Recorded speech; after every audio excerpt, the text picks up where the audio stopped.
पुराने समय की बात है।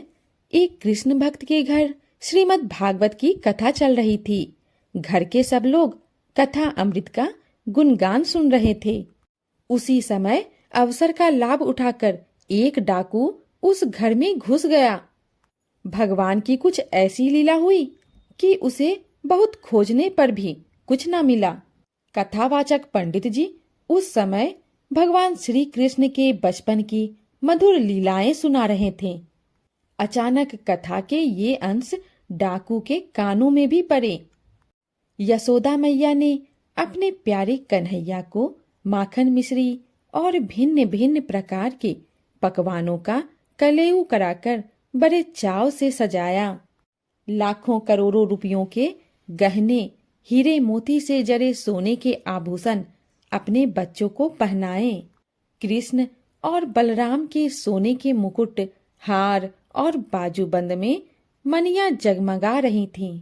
फिर यशोदा मैया ने बड़े प्रेम से कृष्ण और बलराम का सिर सूंघकर उन्हें गौ चराने के लिए विदा किया। कथा की ये बात सुनकर डाकू खुशी से फूला न समाया। कथा समाप्त होने पर वह पंडित जी के पीछे पीछे चल पड़ा। जब सुनसान सड़क आई तो उसने करकती आवाज में कहा, पंडित जी रुक जाओ। पंडित जी के पास दक्षिणा का माल और रुपये थे, इसलिए वे तुरंत भाग खड़े हुए। लेकिन डाकू ने दौड़कर उन्हें पकड़ लिया और बोला, पंडित जी तुरंत मुझे उन कृष्ण और बलराम के घर का पता बता दो जिनके बारे में अभी आप कथा में बोल रहे थे कि उनकी माँ उन्हें लाखों करोड़ों रुपये के गहनों से सजाकर जंगल भेजती है। यदि आपने मुझे उसका पता नहीं बताया तो इस लाठी से आपके सिर फोड़ दूंगा। पंडित जी ने डाकू से कृष्ण और बलराम का पता पूछने का कारण पूछा तो उसने कहा, मैं डाकू हूँ और उन दोनों के गहने लूटना चाहता हूँ। यदि मेरे हाथ उनके गहने लगे तो मैं उनमें से आपको भी कुछ दे दूंगा। पंडित जी समझ गए कि डाकू बलवान है पर नादान है। उन्होंने कुछ साहस करके बोला, कृष्ण और बलराम का पता तो मेरी पुस्तक में है जो मेरे डेरे पर है। तुम मेरे साथ चलो, मैं वहां पुस्तक देखकर पता बता दूंगा। डेरे पर पहुंचकर पंडित जी ने श्रीमद् भागवत निकाली और पढ़ना शुरू किया।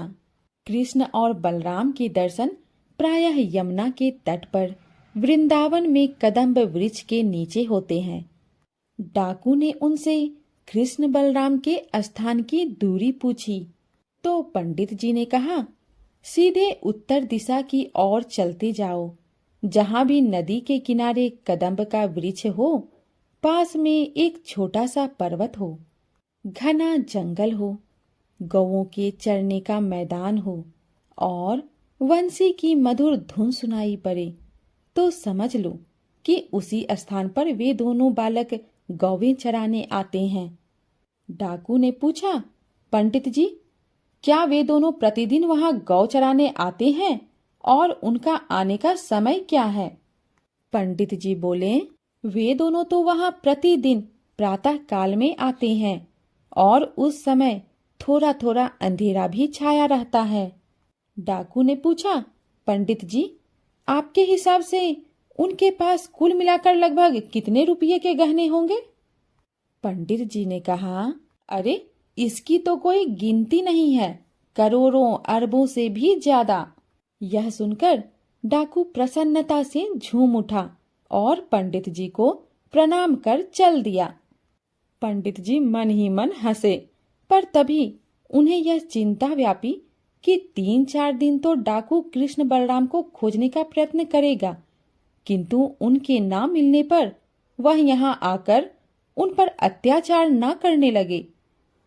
तभी पंडित जी के दिमाग में एक उपाय सूझा कि वे उसे दूसरा रास्ता बतला देंगे।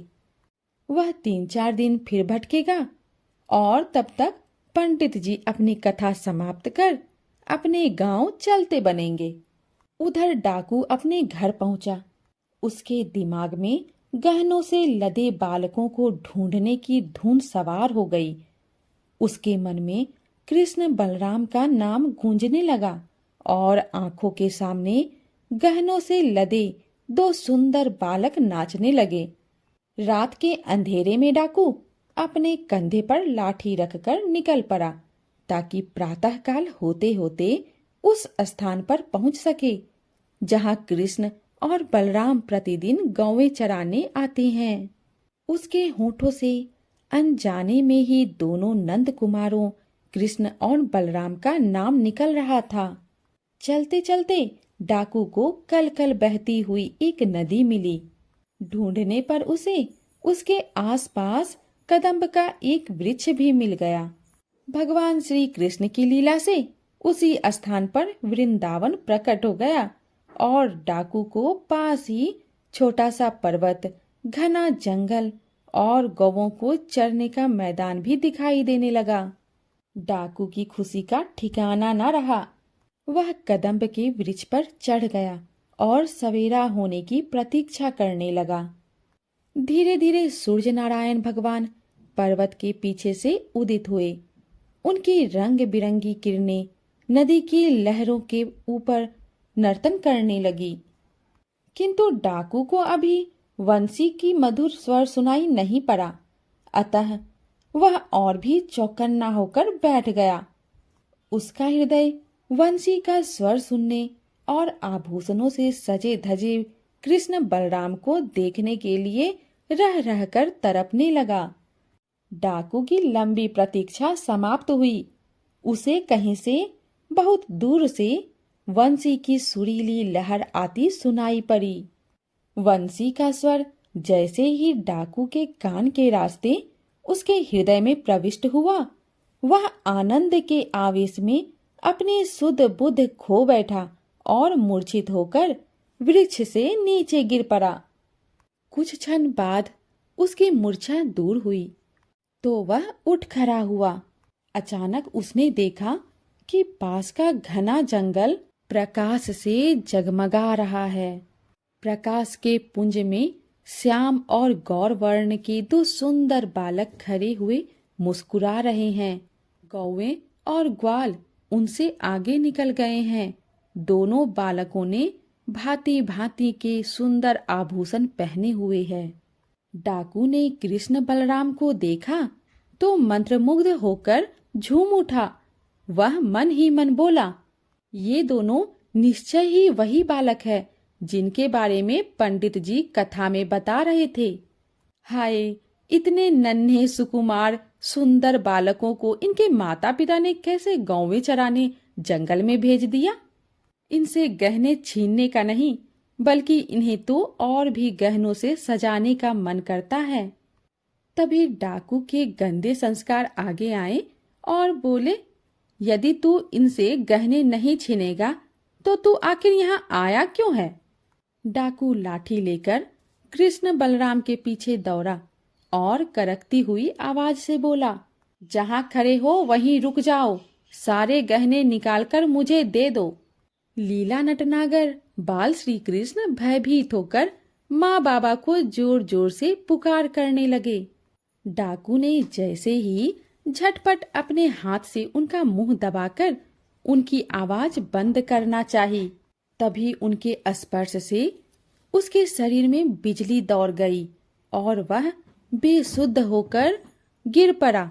जब उसे होश आया तो वह श्री कृष्ण बलराम से बोला, अरे बालकों, तुम दोनों कौन हो।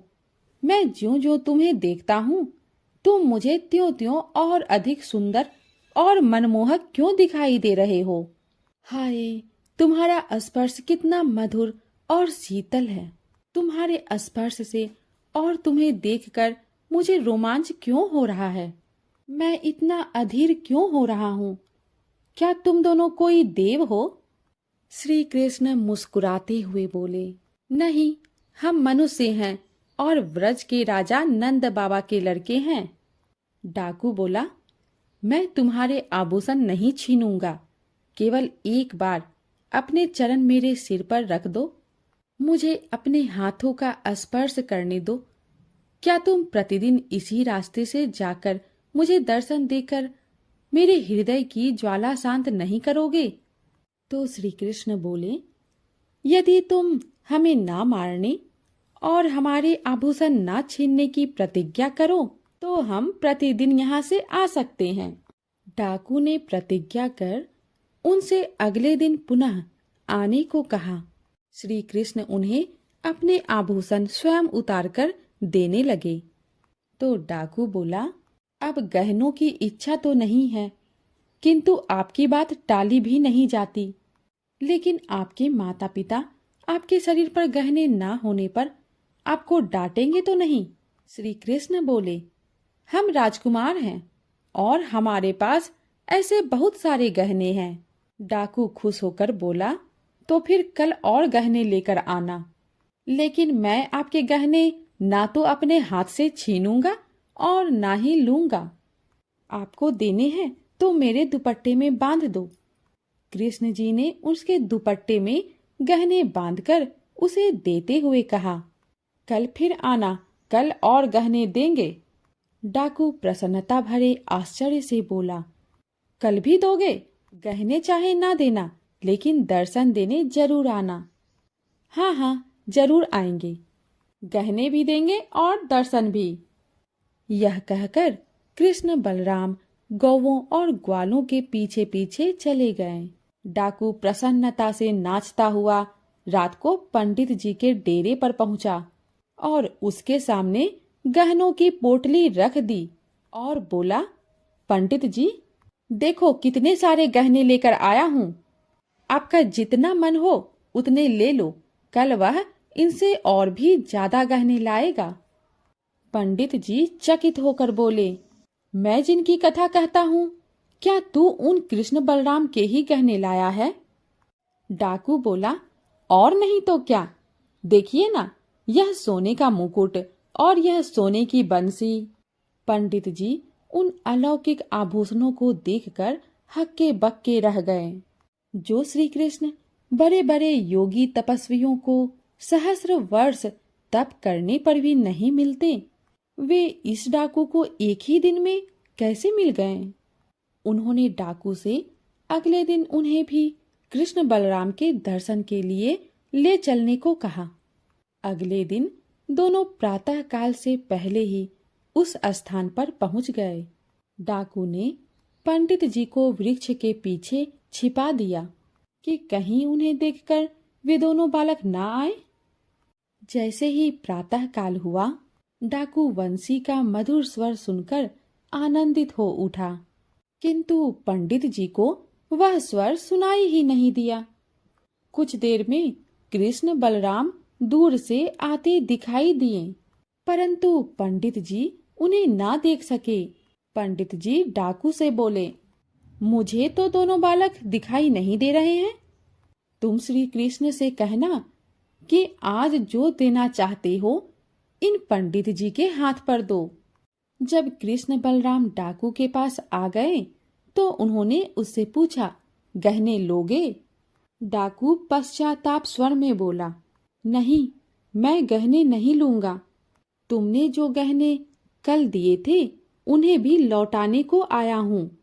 तुम ये सब वापस ले लो, किंतु इस पंडित जी को अपने दर्शन करा दो, क्योंकि इन्हें तुम दोनों दिखाई नहीं दे रहे हो, अन्यथा ये मुझ पर विश्वास नहीं करेंगे।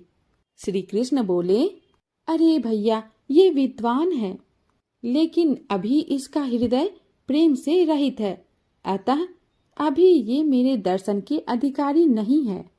डाकू बोला, भाई तुम मुझसे जो कहोगे वही करूंगा, लेकिन इस पंडित जी को एक बार अपने सुंदर रूप के दर्शन जरूर करा दो।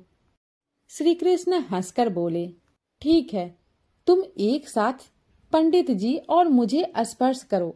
डाकू के ऐसा करते ही पंडित जी को दिव्य दृष्टि प्राप्त हो गई और उन्हें भी श्री कृष्ण बलराम के दर्शन होने लगे। दोनों भगवान के सुखद स्पर्श से रोमांचित होकर उनके चरणों में गिर पड़े। जय श्री कृष्ण।